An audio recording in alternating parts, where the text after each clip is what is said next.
Hello, welcome. This is Sports This Morning, broadcasting live from Channels TV Sports Center in Lagos, Nigeria. Good morning and welcome. I'm Cecilia. It's great to have you join us again. I'm Tayo Salam. Okay, do you think we should stop talking about the 2016 Rio Olympics? No, we shouldn't. Talking points from the games in Rio still gets our attention this morning on the program, particularly for Team Nigeria. What are the lessons? It's not getting sweet in Kenya. They won medals, but the government says the entire NOC, goodbye. I love that. Okay. I mean, so many things to look out for in that one, because we're just saying, if only we had won up to like 3, but they won 12, and the NOC has been disbanded. Okay, from that, straight to Europe. What's happening there? Well, expectedly, Cristiano Ronaldo is the best player in Europe. Wow. I don't know why you said expectedly, Cecilia, because... There's no contest, Champions League. Yeah, well, there's competition from his teammates, Gareth Bale and Antoine Griezmann. Boss, I get where you're going, Cecilia. That's right. Yeah. Ronaldo, Europe's best once again. Also on the show, still in Europe, but this time the Champions League, where Pep Guardiola is returning home to Barcelona, but he's not going for vacation, guys, because, I mean, surprise, surprise, it's not a surprise. Most times when they do this kind of draw and you think there's a chance Pep Guardiola might actually return to his home, or former players going back to their old clubs, or old former managers going back to their old clubs. And that's what we're seeing now, because Manchester City will be playing against Barcelona in Group C of the UEFA Champions League. Wow. And Pep Guardiola will be returning to see familiar faces. And one of them is that guy there, right there beside him, Lionel Messi. That's right. Definitely. I mean, Manchester City, I mean, maybe they should. Is there something wrong?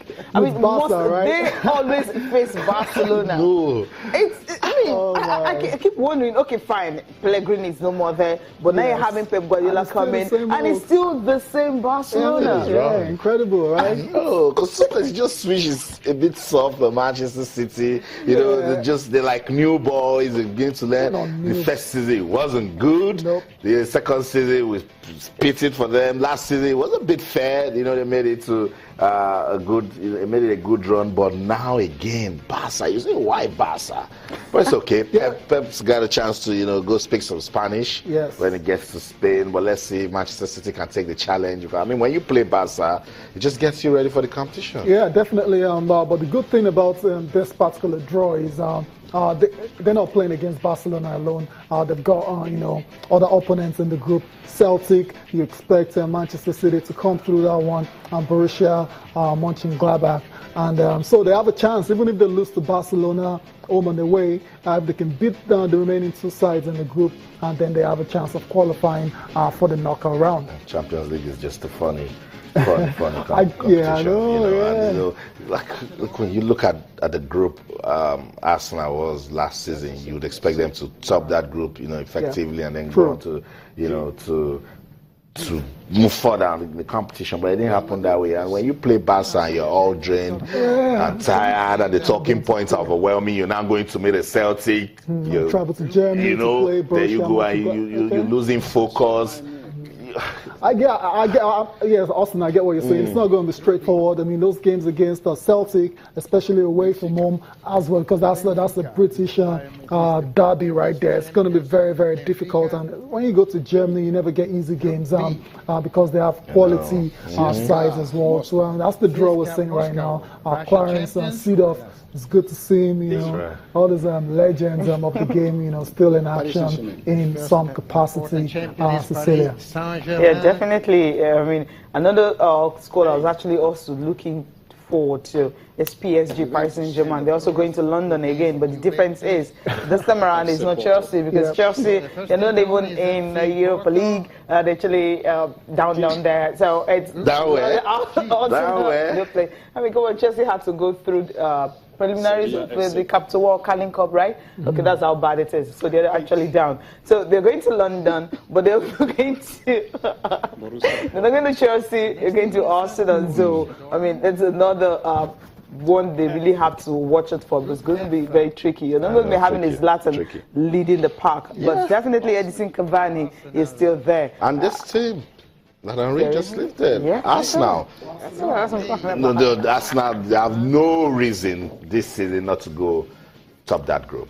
Yeah, take a look at Group A: Paris Saint-Germain, Arsenal, Barcelona, and Ludogorets, Razgrad. Then you have in Group B, Dynamo Kyiv, Napoli, Benfica, Besiktas, Bayern Munich, Rostov. I mean, that's another club from Russia. I mean, surprisingly, they're able to navigate the qualifying series and the UEFA Champions League and get into the group stage. PSV Eindhoven and Atletico Madrid. Now, D, stand for Group of Death, sounds like that.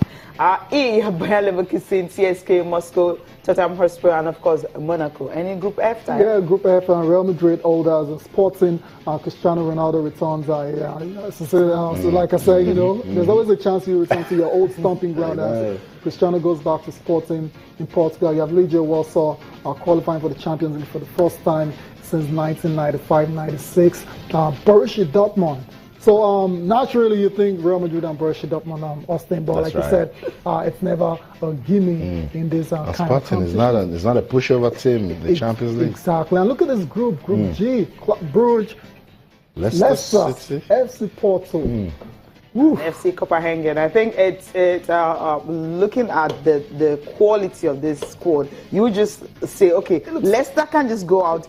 FC Porto, qualify going to the next round. That's what I mean. I mean, get out from the group. FC Porto follow Copenhagen and Club Brugge might just go. But what happened to Manchester United last season?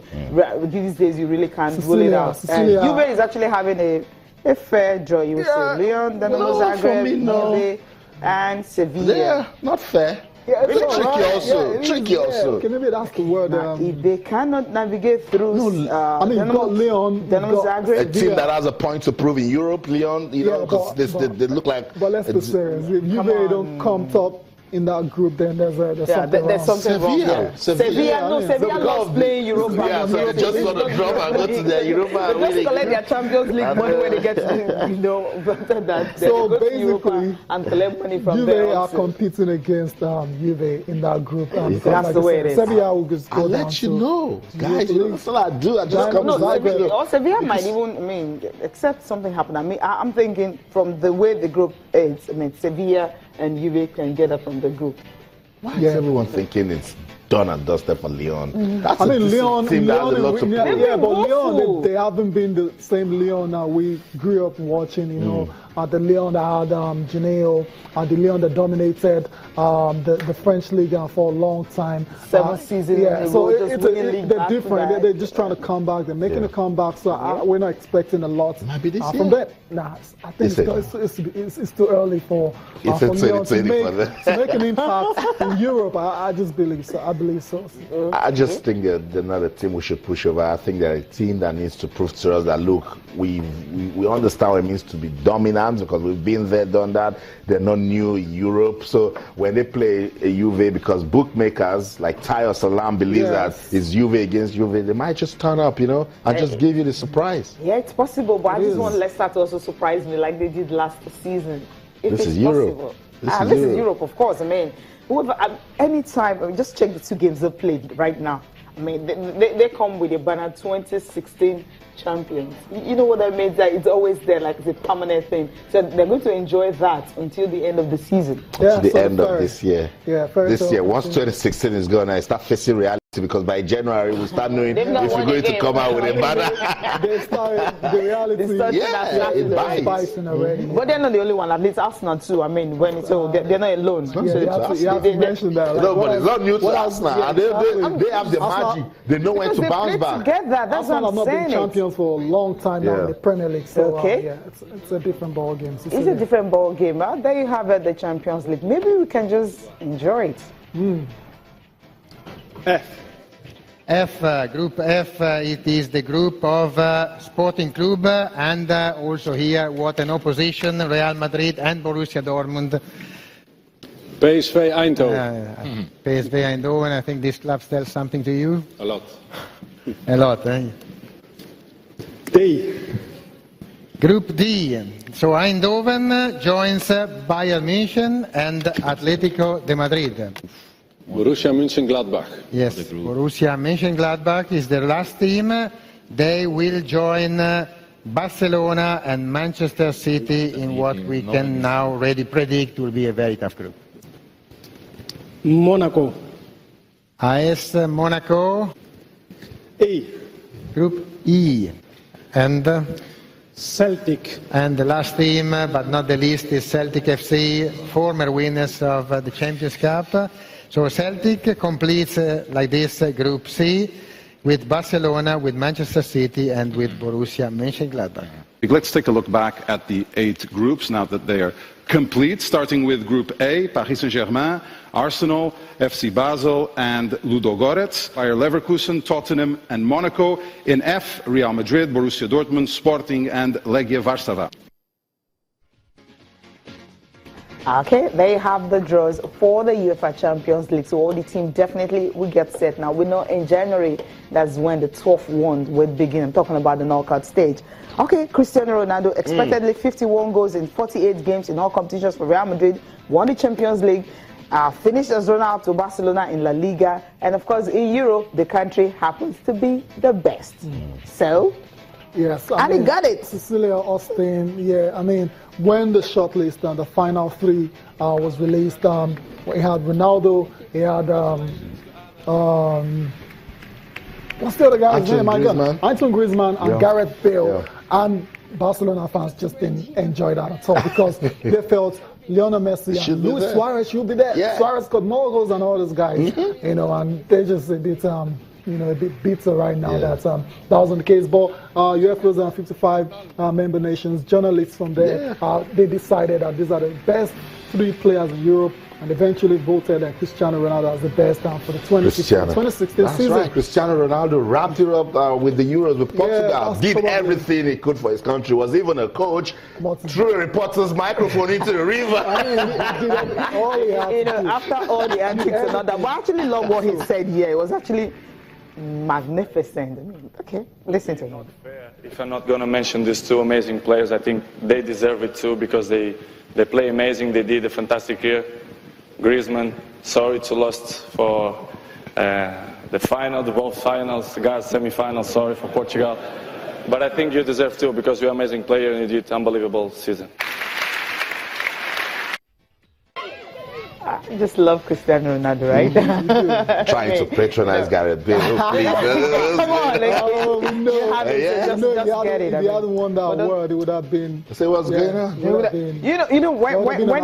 When his name was called, it's like the look on his face shows like, I know I'm gonna get it. There's a kind of look. I knew I'm gonna get it. That kind of look in his face because you can win the Champions League, you can score 51 goals, and also win Europe Championship, and you don't get to be the best player in Europe. It doesn't happen. It is that Portugal's win at the Euros.